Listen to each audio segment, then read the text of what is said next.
Bon alors François, sans être sur un divan chez un psychiatre, est-ce que tu peux nous parler de ton enfance? Oui, enfin, très simplement. Je suis né en Suisse, à Genève, le 15 septembre 1978. Je suis le 6e enfant d'une famille de 9. Voilà, ma sœur aînée habite sur la paroisse à Frontenat, un petit peu par là-bas.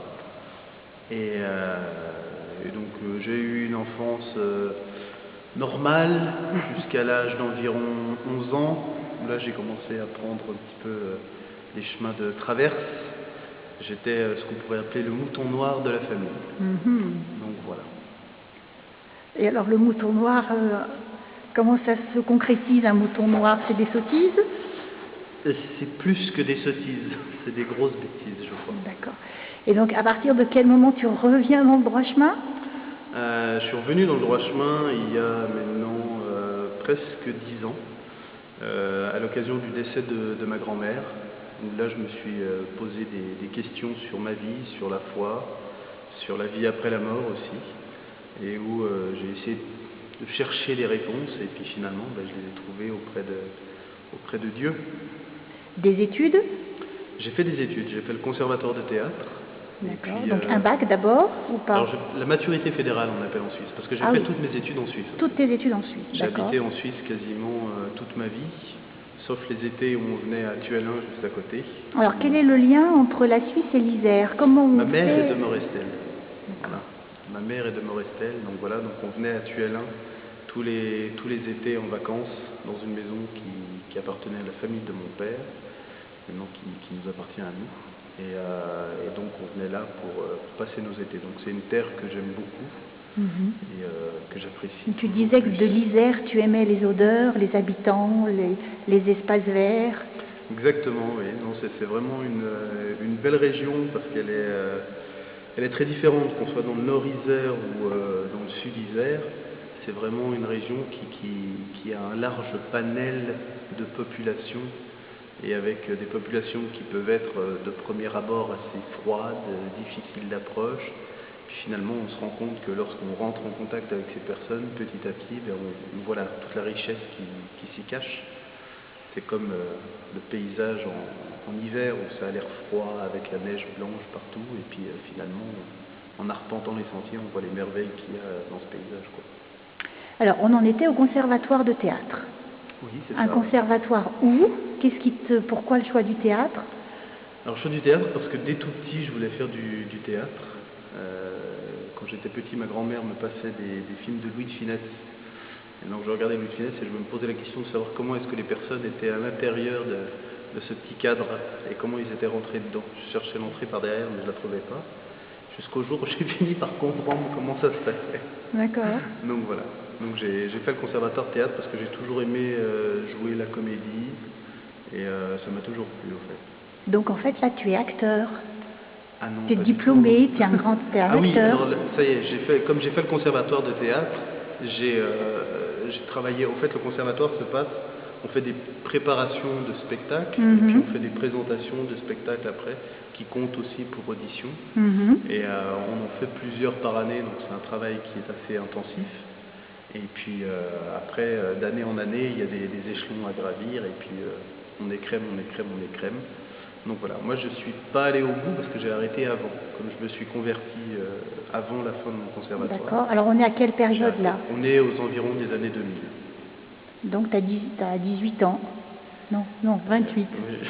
Je sais plus. Non, je n'ai pas 28 ans en année 2000 quand même, mais quand j'ai arrêté le conservatoire de théâtre, j'avais 25 ans. Voilà, on est en 2003-2004. D'accord, ok. Et alors donc, la réflexion après le décès de ta mamie? Voilà. Et puis là, qu'est-ce qui se passe? Une porte qui s'ouvre? Alors après, je suis parti pour bien réfléchir et pour sortir un petit peu de tous les problèmes que j'avais en Suisse, parce que c'est un pays merveilleux, c'est le plus beau pays du monde, il faut le dire quand même. L'Isère, la plus belle région, mais c'est le plus beau pays. Et donc, c'est très neutre comme avis. Hein? C'est très neutre comme avis. Ah, entièrement. Pour sortir de tous mes problèmes que j'avais et pas toujours tomber sur les mêmes personnes, j'ai décidé de quitter la Suisse. Et je suis parti à La Roche-sur-Yon en Vendée. D'accord. Et c'est là-bas au fait où j'ai véritablement redécouvert ma foi à travers le sacrement de la réconciliation. Quand tu dis redécouvert, c'est parce que tes parents t'avaient donné une éducation catholique. Vous êtes allé au caté? Ma famille est très croyante. D'accord. Ma famille est très croyante. Alors je suis jamais allé au caté parce que c'est voilà. Mais j'ai toujours été dans une école catholique. Quand j'étais petit, j'étais chez les frères des écoles chrétiennes. Et puis après, pour ma maturité, j'étais chez les chanoines à Saint-Maurice, dans un internat. Alors, qu'est-ce qui se passe en Vendée? Alors en Vendée, qu'est-ce qui s'est passé? Un soir, j'étais en train de discuter avec un frère de la communauté. Et pendant la discussion, on parlait de tout et de rien. Et tout d'un coup, il me sort en plein milieu de la discussion. Il me dit, mais François, depuis quand est-ce que tu n'as pas goûté l'amour du bon Dieu à travers le sacrement de la réconciliation? Moi, j'ai fait la même chose. J'ai fait, excuse-moi, mais ça n'a pas grand-chose à voir avec ce dont on parle. Oui, puis voilà. Et je ne comprenais pas, au fait. Mais ça m'a travaillé toute la nuit, cette phrase. Et donc, j'étais dans un foyer qui s'appelle le foyer Sainte-Thérèse. Et au fait, il y avait la particularité, ce foyer, c'est qu'en face, il y avait une maison de retraite pour les pères, pour des prêtres, et puis il y avait une petite chapelle. Et donc le matin, je suis allé dans cette petite chapelle, et puis j'ai regardé, je me souvenais, dans mon enfance, le tabernacle, la boîte avec la petite lumière rouge à côté, il y a le Seigneur qui est là.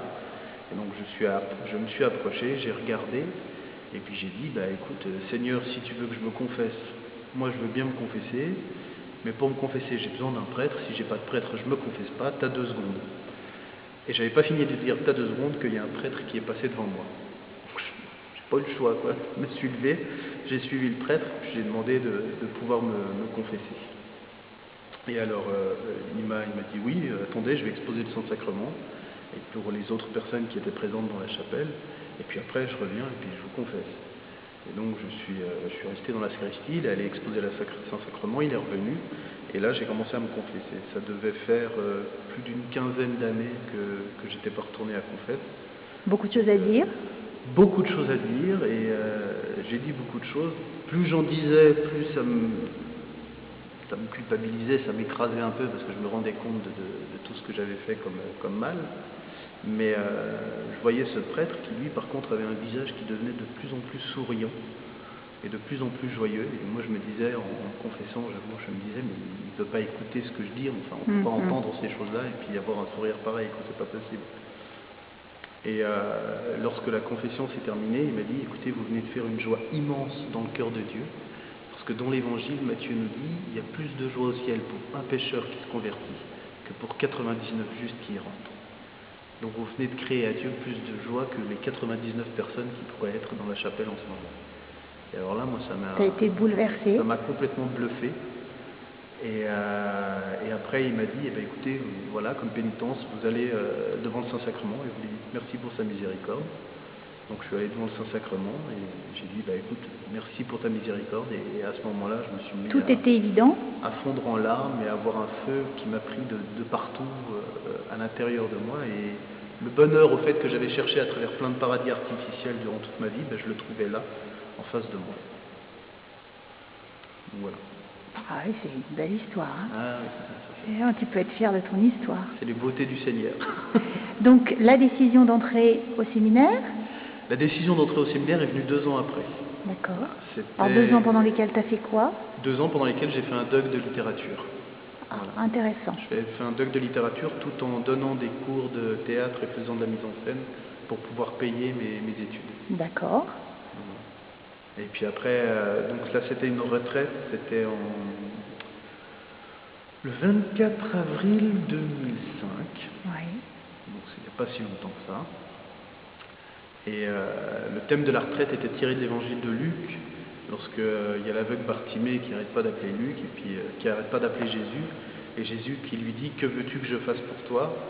Et l'aveugle répond « Seigneur, que je vois ». Et donc ça c'était le thème de cette retraite « Que veux-tu que je fasse pour toi ?» Et je connaissais déjà le frère de la communauté qui prêchait la retraite, puisque après cette expérience de confession et de joie, ben, j'étais allé retourner à la messe les dimanches et puis j'allais régulièrement prier avec les frères et sœurs de la communauté. Et donc après, moi comme je connaissais déjà ce frère, je m'occupais de la sono pendant cette retraite et donc j'étais un petit peu à part. Et là, il y avait tous les jeunes qui étaient dans un coin, il y avait une haie qui me séparait des jeunes, j'étais vraiment à part, je voyais le dos du prédicateur tout en réglant le volume, et je voyais un grand crucifix blanc, comme celui qui est là, mais vraiment encore plus blanc. Plus blanc. Et en regardant ce crucifix, j'ai dit, écoute Seigneur, moi ce que je veux que tu me dis, que tu fasses pour moi, c'est me dire ce que moi je peux faire pour toi. Et à ce moment-là, j'ai eu une voix qui m'a dit, viens, suis-moi et deviens mon prêtre. Donc j'ai dit oui, et il s'est passé la même chose qui s'était passé 2 ans auparavant, un grand feu, un grand bonheur, et depuis j'essaye de suivre le Seigneur du mieux que je peux. Alors, arrivé sur la paroisse Saint-Paul des 80, à quel moment? Alors je suis arrivé sur la paroisse il y a 4 ans, parce que j'ai fait 4 ans Donc 2008. 4 ans dans la communauté. Déjà 4 ans. Ouais, j'ai vécu 4 ans dans cette communauté. Donc j'ai fait 2 ans en Suisse allemande, à Zug, et puis 2 ans en Belgique, à Namur, où j'ai fait ma philosophie. Mais au fur et à mesure que j'étais dans cette communauté, j'ai remarqué qu'en fait, j'avais pas un appel à la vie communautaire, mais vraiment au sacerdoce dans un diocèse. Et donc je suis arrivé, j'ai pris contact avec Monseigneur de Quirimel, prévêque, et je suis arrivé dans le diocèse il y a 4 ans, et il m'a confié à cette paroisse. Alors, qu'est-ce que tu fais avec nous au quotidien? Eh bien, je prie déjà, et puis après, différentes missions qui m'ont été confiées par le Père Vincent tout au long de l'année et des années qui étaient là, notamment préparation au baptême pour les adultes, enfin les jeunes adultes, et puis aussi des préparations à la confirmation, donc surtout préparation au sacrement. Il m'a demandé aussi d'avoir un grand investissement dans le groupe des jeunes de la paroisse, d'essayer de mettre quelque chose sur pied avec lui et d'autres personnes. Et puis ensuite, le service pour les messes, pour essayer de voir pour les enfants de chœur. Alors, je crois que pour le groupe jeune, tu as mis quelque chose sur pied. On a mis quelque chose sur pied, oui. Un truc qui a l'air de super bien fonctionner d'ailleurs. Heureusement, pour l'instant, ça fonctionne bien. Donc on est, Combien de jeunes? Alors, il y a une soixantaine de jeunes qui sont inscrits. Une soixantaine de jeunes qui sont inscrits. On a profité de l'année des JMJ pour donner un gros coup de départ. Et ça a bien marché, puisque cette année, on a lancé une nouvelle formule où on prend les jeunes durant tout un dimanche par mois. Et on s'occupe d'eux, comme ça permet aussi aux parents de souffler. Donc je crois que vous avez fait des dimanches merveilleux avec les enfants, sur des thèmes très différents. Alors on a essayé d'aborder différents thèmes qui soient en lien avec l'anthropologie humaine et puis en lien aussi avec la foi, bien entendu, parce que le but de ce groupe de jeunes, c'est d'augmenter la foi dans le cœur des jeunes et l'amour du bon Dieu. Et vous amenez des jeunes à la profession de foi, à la confirmation. Exactement, ouais. Et au baptême. Et au baptême. D'accord. Voilà. Donc, le dimanche 24 juin va se passer quelque chose de merveilleux dans ta vie, peut-être encore un grand feu. Oui, tu nous en dis 2 mots? Il va y avoir mon ordination diaconale, donc je vais être ordonné en même temps que Benjamin Bourdanet et Jean-Marie Goupil, qui seront aussi ordonnés diacres en même temps que moi. Et il y en aura 3 autres qui seront ordonnés prêtres. C'est Henri et Benoît de Menou, qui sont 2 frères, et Jean-Baptiste Thibault. D'accord. Des personnes avec qui tu as cheminé ces dernières années? Voilà, ils sont tous séminaristes du diocèse, donc on se rencontre régulièrement entre séminaristes, même si on n'est pas tous sur les mêmes lieux de formation ou qu'on n'est pas tous dans la même paroisse d'insertion. On se rencontre quand même régulièrement durant l'année, 4 fois en tout cas durant l'année, tous ensemble, pour apprendre à se connaître et puis prendre des temps de prière et puis de convivialité ensemble. D'accord. Donc 24 juin, ordination diaconale. Voilà. 15h30, cathédrale de Vienne. Exact. C'est ça. Bon. Alors, et après, le 25 juin, qu'est-ce qui se passe après quand on est diacre? Eh bien, quand on est diacre, qu'est-ce qui se passe? On a différentes missions. On a la mission d'abord de prendre soin des plus pauvres. C'est pour ça que les diacres ont été institués au départ. C'est vraiment pour prendre soin des plus pauvres, pour leur distribuer le pain quotidien, donc faire un bon partage des biens. Et puis après il y a aussi la prédication de la parole qui fait partie du travail du diacre.